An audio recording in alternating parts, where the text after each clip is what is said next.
عزاداران سید الشہداء، ماتمداران مظلومی کربلا، زندہ رہیے، سلامت رہیے۔ پروردگار عالم نے ہم سب کو پھر ایک مرتبہ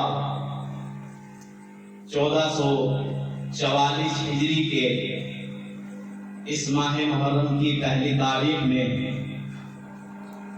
وہ موقع عطا فرمایا کہ ہم فرش عزا بچھا سکیں، ذکر حسین کر سکیں، کیونکہ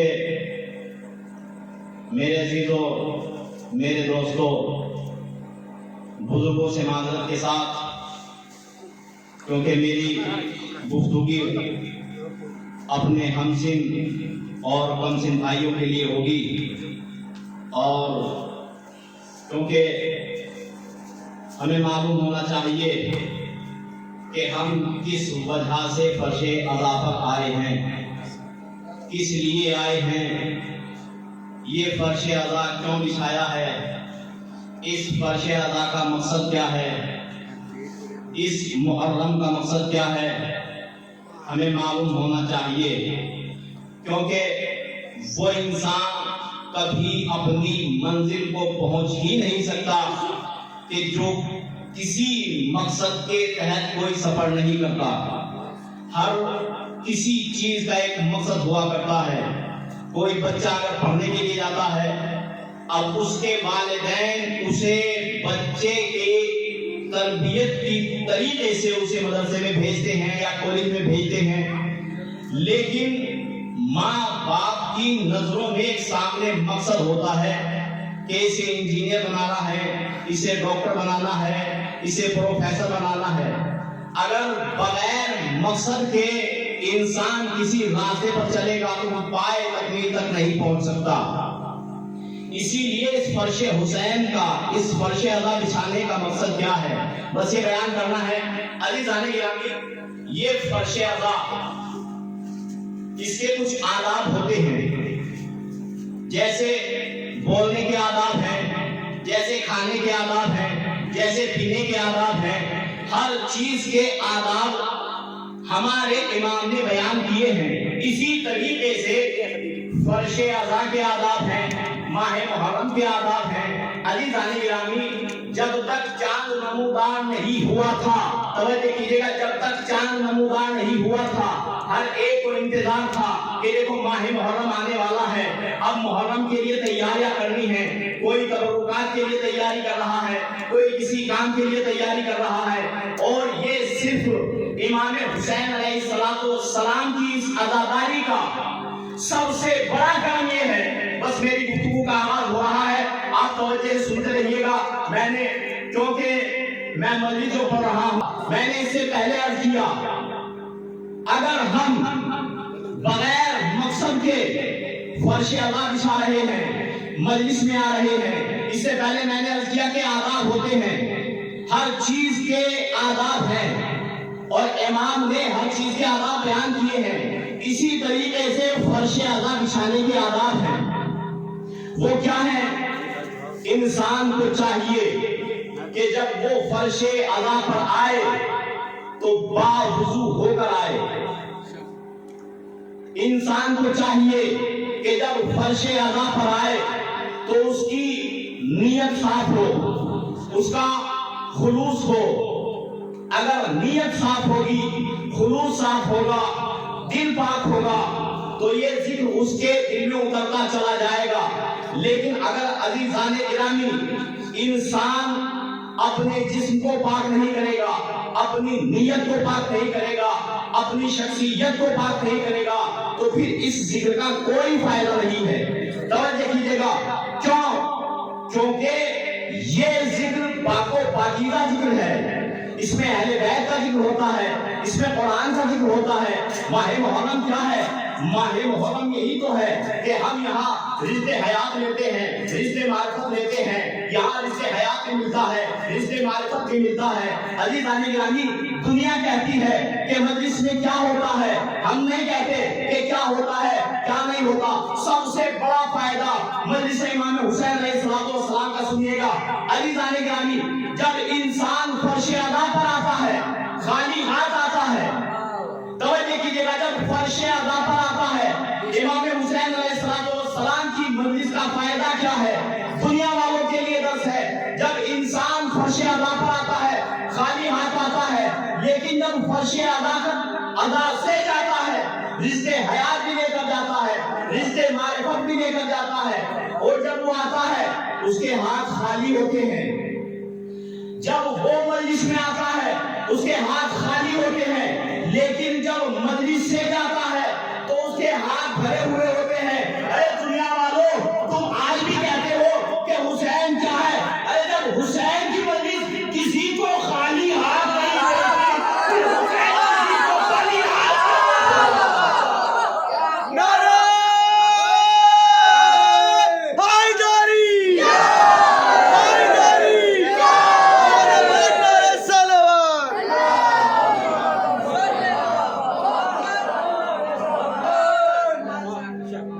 جب حسین کی مجلس آنے والے کو خالی ہاتھ نہیں بھیجتی تو پھر مولا حسین علیہ السلام کسی کو خالی ہاتھ کیسے بھیج سکتے ہیں؟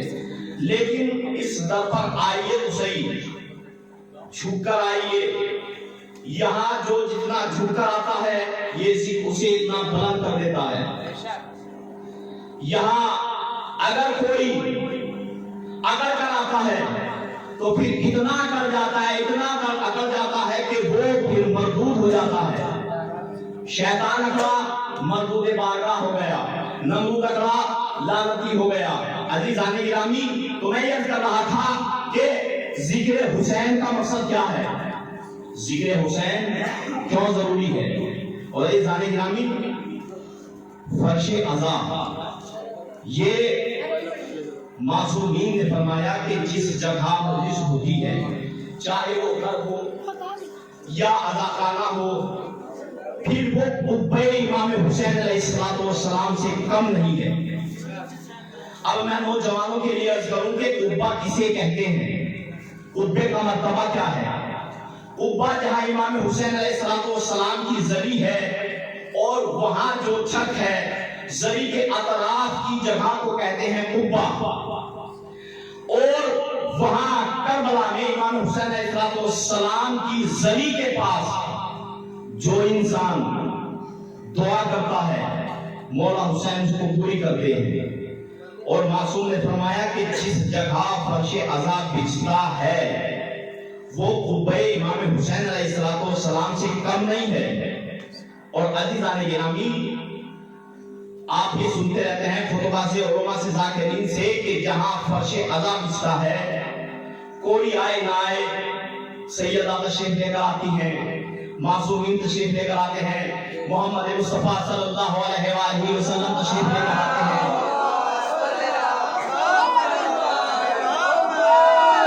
اور کیسے تشریف لے کر آتے ہیں؟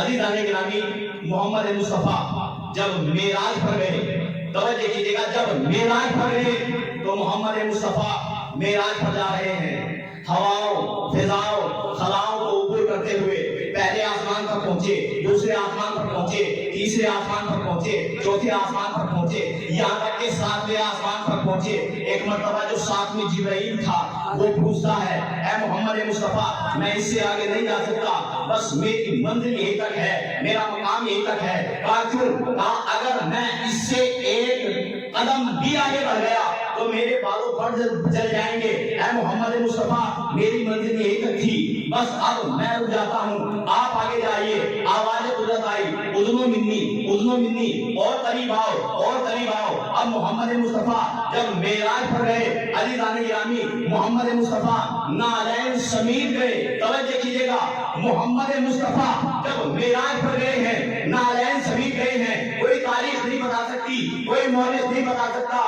کوئی مفتی نہیں بتا سکتا، کوئی تاریخ ایسی جھوٹی سے جھوٹی نہیں بنا سکتی کہ محمد مصطفیٰ جب معراج پر گئے ہوں انہوں نے جوتیاں اتار دی ہوں، لیکن نالین سمیت محمد مصطفیٰ کہاں گئے؟ معراج پر گئے، معراج کی منزلوں کو عبور کر کے پھر تشریف لے کر آئے۔ لیکن نہیں جانے گرامی، فرش ادا کے مطلب کو سمجھے گا، فرش ادا کے مقصد کو سمجھیے گا، فرش ادا کی اہمیت کو سمجھیے گا۔ جب محمد مصطفیٰ فرش ادا پر ہوتے ہیں، محمد مصطفیٰ معراج پر گئے تو پروردگار نے بلایا اے محمد مصطفیٰ نالین سمیت چلے آؤ، لیکن جب محمد مصطفیٰ فرش ادا پر ہوتے ہیں، سر پر رہنا بھی ہوتے ہیں، پاؤں پر رہنا بھی ہوتے ہیں۔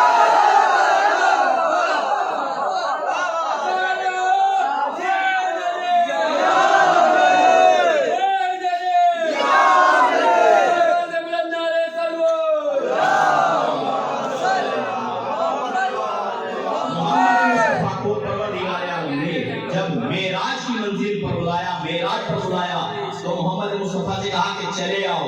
محمد مصطفیٰ نالین سمیت معراج پر گئے، لیکن اس فرش عزا کی اہمیت کتنی ہے کہ یہاں محمد مصطفیٰ رہے ہیں، سر برہنا بھی ہیں، پا برہنا بھی ہیں۔ اب میں نہیں جانتا کہ اس عزادار کے پہلو میں محمد مصطفیٰ بیٹھے ہوں، اس عزادار کے پہلو میں سید سجاد بیٹھے ہوں۔ اسی لیے میں کہا کرتا ہوں کہ جب انسان فرش عزا پر آئے باوضو ہو کر آئے، کیونکہ یہاں ہمارے معصومین تشریف لے کر آتے ہیں۔ اور کسی شاعر نے کیا خوب شعر کہا تھا کہ ہوا نصیب نہ تجھ کو جو آج یہ معراج، توجہ کیجیے گا کہ ہوا نصیب نہ تجھ کو جو آج یہ معراج شرف حسین کے فرش عزا نے پایا ہے۔ ہوا نصیب نہ تجھ کو جو آج یہ معراج شرف حسین کے فرش عزا نے پایا ہے، نہ اتری جس کی سرے عرش پاؤں سے نالین امام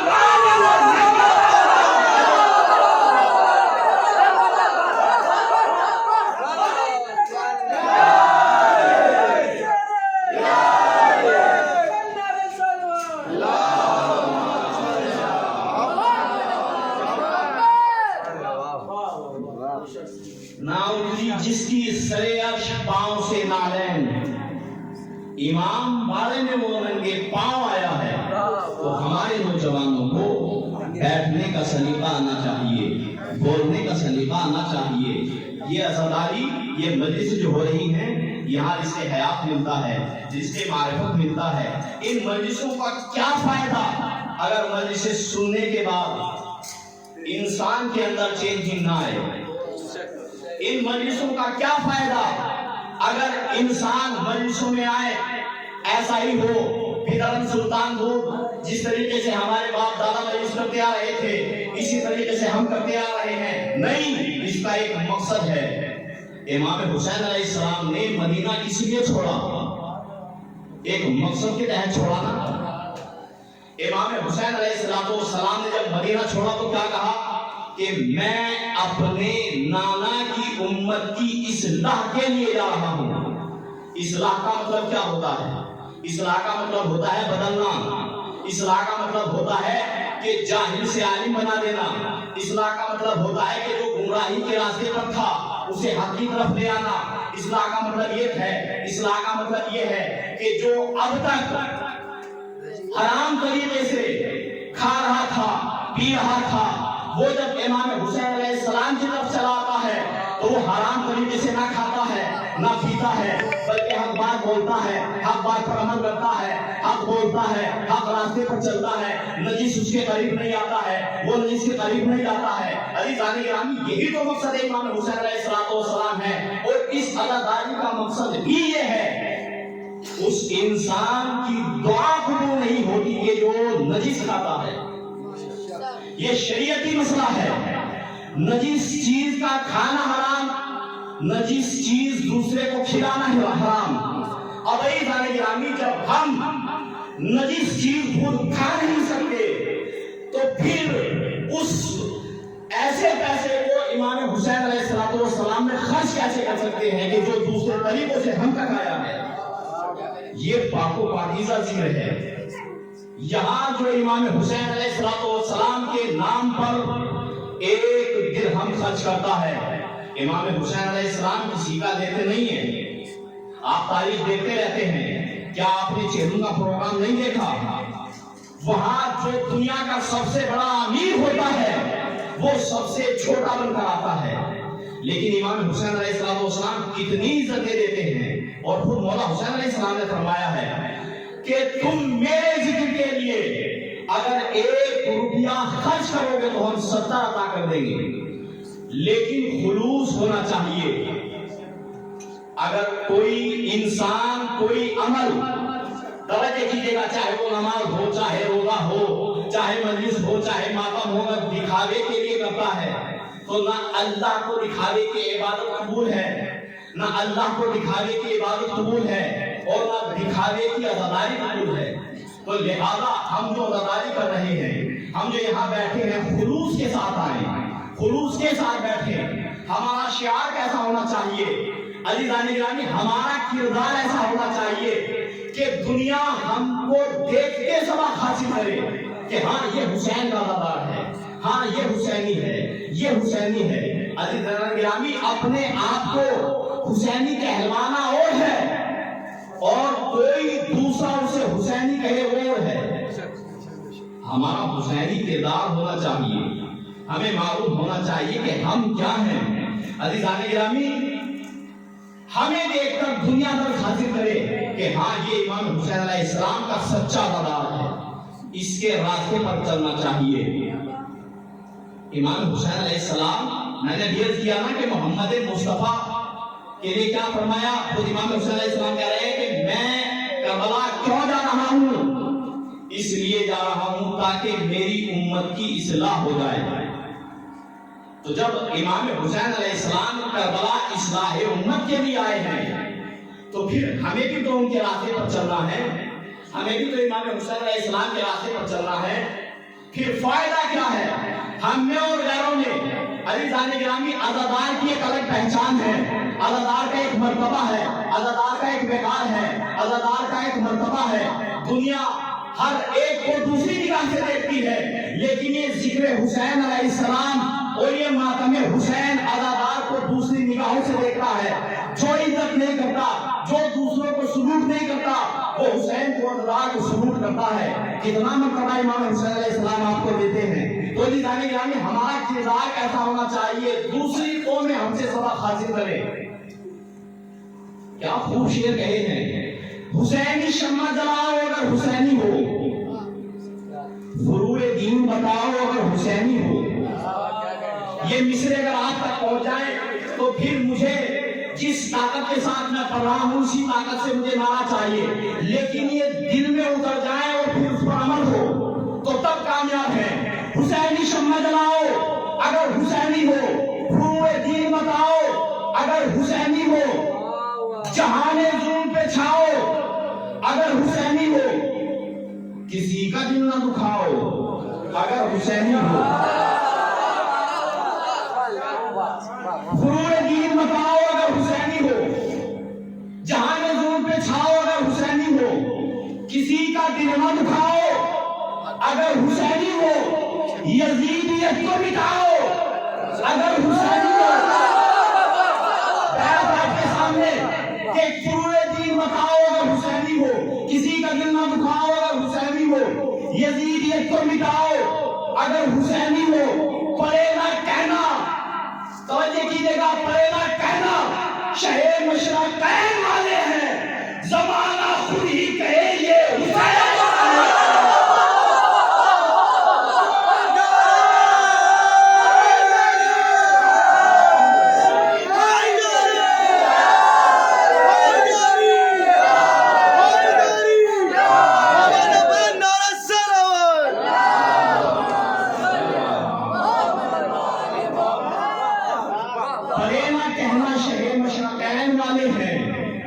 زمانہ خود ہی کہے یہ حسین والے ہیں۔ ہمارا کردار ایسا ہونا چاہیے کہ زمانہ ہم سے سبق لے، ہم زمانے سے سبق نہ لے۔